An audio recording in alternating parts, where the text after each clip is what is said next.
Thank you. Thank you for the opportunities and for the organizers. I'm going to start. I have no disclosures related to this talk or anything else. I'm going to try and simplify this talk, to be honest with you.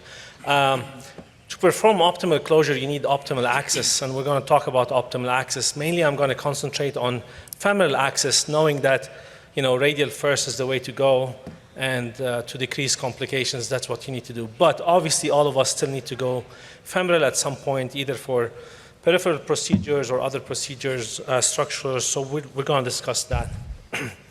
Ideal access is really to get common femoral artery at the level of the mid of the head of the femur, below the most inferior border of the inferior epigastric artery, and above the common femoral artery bifurcation. However, if you see the picture on the right where it says zone 2, even though this is still common femoral artery, it's low.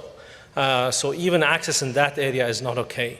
And the zone 1 is definitely a high zone, which will increase your risk of retroperitoneal bleed. So the target is to try and get the access between zone 1 and zone 2. And how can we do that best? Yesterday, during one of the sessions, we were talking about a little bit about fluoro-guided and how some people still like to use this technique. And I was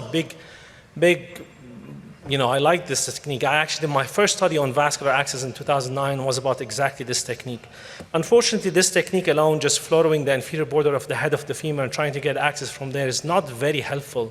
And we have shown in that study in 2009, 1,000 patients, randomized prospective study, that really all you do by doing this maybe decrease a little bit your low sticks, but you don't improve anything else. Why is that? People who are not very obese, do not have a lot of subcutaneous tissue. When you put the marker on the inferior border of the head of the femur and you obtain access, you're going to hit the artery somewhere below the middle of the head of the femur. On the contrary, people who have a lot of subcutaneous tissue, if you put the marker exactly the same way under fluoroscopy and you get access, by the time the needle hits the artery, you're already very high. So this, unless it's a moving target, it's not always going to be good for all patients. It will work on some patients, but not for all patients. This is an example. This is a patient of mine who I put femoral fluoro marker on upper and lower head of the femur. Thin patient, ultrasound guided access in the middle between these two markers, because I know in the middle between these two markers is the middle of the head of the femur, micropuncture access, and you can see the sheath is kind of above the lower part of the lower line because she is very thin. So ultrasound, why ultrasound? Ultrasound really should be the gold standard of obtaining femoral access. There should not be a reason not to use the ultrasound. It should be available. It's very easy to use. It'll take some time to get used to it. Probably around 20 procedures we've shown are enough to get you well into using ultrasound for femoral access. You can use freehand or you can use needle guide, whichever technique you like. Why is it good? You can have direct visualization of the arteries. You can see the bifurcation, you can see the vein, you can see the needle entering the anterior wall of the artery. Make sure you don't go posterior wall stick, and you can see calcification, you can see a disease there, and everything you need. And once you get access, it's actually a perfect way to see if your wire is actually in the true lumen, at what level it is, and if it's going in the right direction and everything. So ultrasound is perfect. People are worried about using ultrasound because they are worried that they're going to stick too high, because you can see the bifurcation but cannot see the inferior epigastric artery. Well, once you use ultrasound more and more, you realize that once you scan up, the artery starts diving down. And as you can see from this picture, above the head of the femur, above the most superior border, the artery starts diving down. So the distance between the skin and the artery starts to increase, and that's how you know you're a little bit too high. But a better way to do it is actually to use what I'll show you in micropuncture. So what's the goal with ultrasound? The ultrasound, really the goal is to try and get the common femoral artery no matter what, especially in people with high bifurcation. When you use the hemostat and get fluoroscopy alone, you don't know where the bifurcation is unless you have a previous angiogram, a CT angiogram, or for whatever reason you know where the bifurcation is. Any patient coming to the cath lab is not going to have all this. So you may hit the femoral head in the middle of but it may be in the bifurcation. Again, we've shown in the FAUST study that ultrasound is perfect for trying to decrease the bifurcation sticks compared to fluoroscopy. Also, ultrasound will decrease your number of attempts. First pass success rate will go up. Risk of venipuncture and sheath insertion time is all going to be better. So this is definitely the way to go. Even though the study was not powered to show differences in complications, we did show less hematomas as well. When you use micropuncture with ultrasound, this is just a technical tip. Make sure you use the needle that has the braided tip that can reflect the ultrasound waves and you can see well. Not all the micropuncture needles have this. You can see on this picture here, on the one on the right, which has the black tip. This is the one that has the braided, laser braided needle tip, so you can reflect ultrasound wave. You see it very bright on the ultrasound. The other needle, you don't see it very well.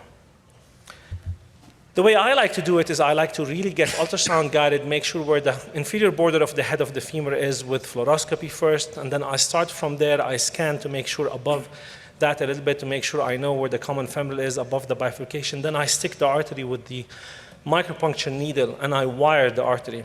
I personally do not like to put the 4 French sheath and take a picture with the 4 French sheath. This sheath, you're taking picture and you're not connected to a manifold. You don't know if you have a good waveform and it can cause dissection. So what I like to do is see the transition of the wire and the needle tip.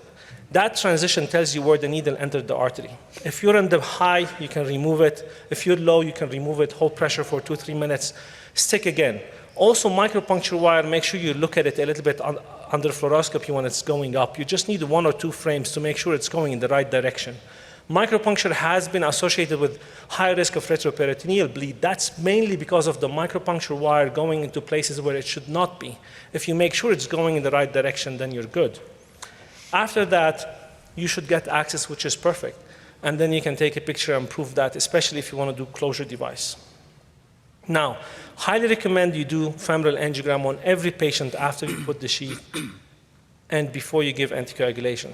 Because once anticoagulation is given, it's a little bit too late. Complication risk is going to be higher, especially if the stick is not at the right place.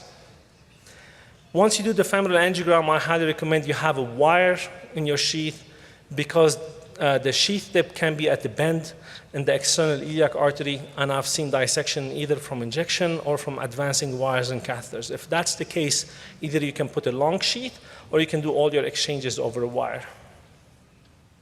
So, what are the take-home messages? Radial first if possible. For any procedure you can do, that would be my advice. And if you don't feel comfortable with radial, definitely try to get comfortable. Know your anatomic and fluoroscopic landmarks. Use ultrasound 100% of the time. There's no reason why not to use it when you're doing femoral. And use micropuncture-assisted ultrasound guided access. Always take a femoral angiogram before anticoagulating the patient and use closure devices if appropriate. Thank you.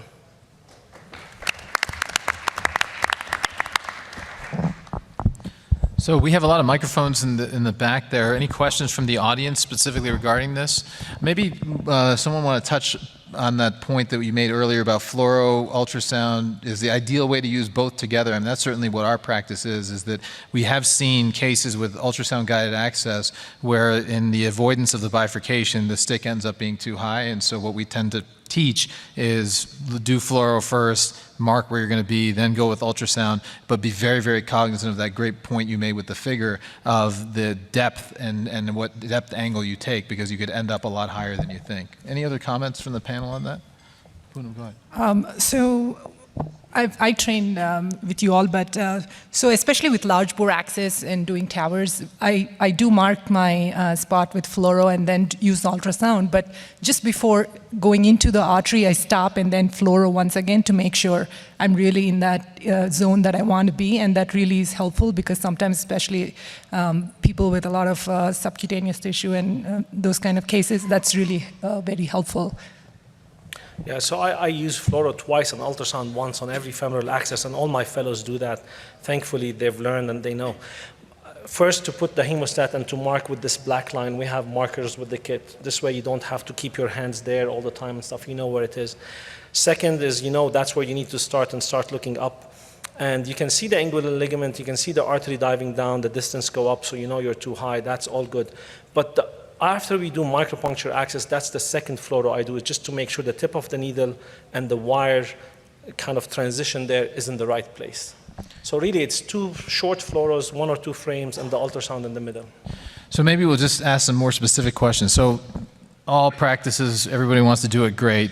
you're invariably confronted, it's July, so I'm reminded of this, of a high stick. So you have a high stick, you start the case. Pervez, what do you do at that point? Do you abort? What are your techniques? So it depends. If you have a high stick after the large sheath is in, I think that's a different question than if you have, say, a micropuncture, just a needle in there and you notice that your stick is high. So if your needle stick is high, you can probably come out whole pressure and you're okay. If your sheath's in, you probably are better off taking a picture, seeing where you are physically, and then after that point, I'd probably close it. I'd probably close it with a per-close. For me, that would be my go-to, only because I have the ability to salvage my access, I don't lose my wire, and I'll make sure that I have a good seal. And then obviously, if I'm really worried about it, I come up and over from the other side. I can balloon occlude, I can do a bunch of other things, depending on how high that access actually is. Any other options for what you do in that situation? Let's say the sheath is in. We can always go from the other side, and especially if we have like a big sheath in and we're really worried, and sometimes it's an emergent situation. After we take our picture, and if we have to do the case, then we put a small sheath on the other side, so we can always, if something goes wrong with the per-close, put a balloon there and balloon distally. There was a comment. Yeah, I just wanted to say I don't let anybody leave the cath lab with a high arterial access. This has to be fixed in the cath lab. My thing to do is, if you want to get on a second access and radial is an option, even if you want a balloon tamponade, the common femoral or the iliac in this case, because it's a high stick, you can do it from a radial approach. If the procedure was being done femorally for a different reason, so it was something else, let's say TAVR or something. But definitely per-close, do not use Angioseal in this situation, and per-close is off-label, I have to say. Do not use Angioseal, because the problem with Angioseal, again, the anchor and the collagen plug can stuck on the abdominal muscle stria when you're very high, and it cannot cause a good seal, so it can leak around it can cause a pseudoaneurysm. I've had one patient, as a fellow, I remember that many years ago, 13, 14 years ago, die from a ruptured pseudoaneurysm after an angioseal, actually, for a high stick. And that's in the literature. That's not based on one patient I know. So per-close is the way to go. And if you have any problems, either contralateral is radial is not an option. But if radial is an option and you don't want to do another femoral stick, which can go wrong as well, go radial and per-close, make sure everything is okay. Yeah, two tips that I would say. One is that if you're going to go radial, the left radial, you have 10 centimeters more reach than you do with right. And the second thing is, my preferred approach is not to go contralateral or radial. I actually use the sheath that's high, inject, and stick ipsilaterally below in the common femoral, because then it's much easier to explain to the patient that you just had one groin, then why did you access the other groin or the other radial? And with the forefrench below, you can easily take a completion angiogram after you per-close, and you can determine if it's sealed. If it's not sealed, you just put up a balloon from the forefrench on the same side, tamponade it, and you're done. Question from the back? Yes, sorry. Just in case in order to prevent fistula, arteriovenous fistula, when you have to do double access, so arterial access and venous access, how do you manage that? How you put maybe the puncture is upper or down? Yeah. So usually venous access, again, 100% ultrasound guided. There's no question, even venous, whether it's femoral, jugular, whatever. But in my practice, we get venous access very low first.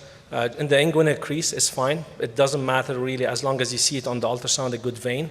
And then the arterial access would be same thing I described, but it's automatically going to be a little bit higher level. So they're not at the same level. And when you pull the sheath, try not to pull them on whole pressure at the same time, so that if there's a leak, they don't connect to each other. And I always get venous first, followed by arterial.